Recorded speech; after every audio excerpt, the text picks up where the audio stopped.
Oh me, oh my. You can always tell by how dirty I am how well we did. And, you know, pretty fucked up right now, I guess.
I think this is our first camper van in the family.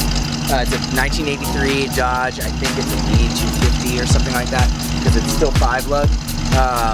Came out to this guy's property. Super fun, super interesting place.